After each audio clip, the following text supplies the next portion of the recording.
Go into fight, you don't know what's really going to happen. I watched a lot of his fights and saw a lot of things, and I had to be a little bit open, and I think that paid off because he fought a little bit differently to he usually fights, and that's what MMA is. So it's just that, most of the game isn't the fight itself; it's the mental side to what goes on before. And this fight had a few knocks on my elbows again before the fights. The last 2 weeks was a lot of running and a lot of just getting my mind right.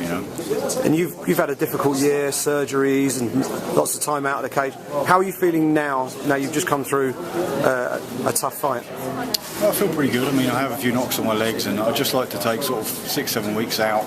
Have a bit of relaxing time, and just I think that's what I needed to do over the last few years before I would fight.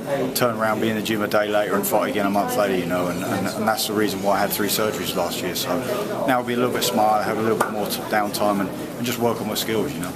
And you've pretty much cleaned out the middleweight division here domestically in the UK. You fought internationally before. All the talk has been about the UFC. Is that next on the horizon for you? That must be the target, yeah? I hope so. Yeah, that's where all the good guys are. That's where, if you look at the top 20 in my division, I think they're all in the UFC. Maybe 1 or 2 are in Strikeforce. So we'll see what happens. I'm going to fight whatever, regardless. So it doesn't really, BAMMA always set good fights. You saw the atmosphere in there tonight. So my contract's up, and we'll speak to BAMMA and we'll speak to whoever else wants to talk. So. And there's another famous British middleweight, Michael Bisping. How would you feel about perhaps stepping inside the cage for a big event here in the UK for the UFC against someone like Michael Bisping?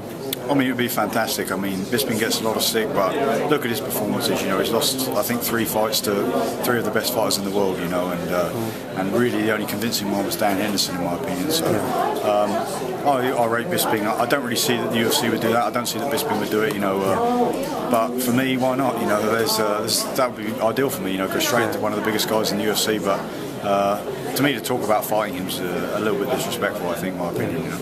So who would you ideally like to move into a fight with? Let's say the UFC are on the phone and say, okay, we want to get you in. What sort of level are you looking to pitch yourself at? I'd ask him for a top 10 guy.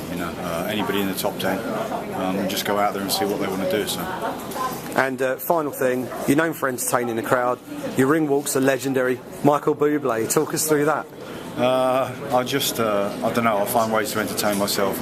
The Buble version I wanted, I couldn't actually get, so I had a bit of a long intro and a little bit delayed, but it's just my own thing, it's my own way to get ready, and it's weird, but maybe I'll look back one day and think, what was I doing, but at least it provides me with some entertainment at times. Well, you entertain the crowd tonight. You're still the world middleweight champion, and hopefully you'll be off to pastures bigger and newer in the not too distant future. Tom Watson, thanks for joining us. Thanks very much.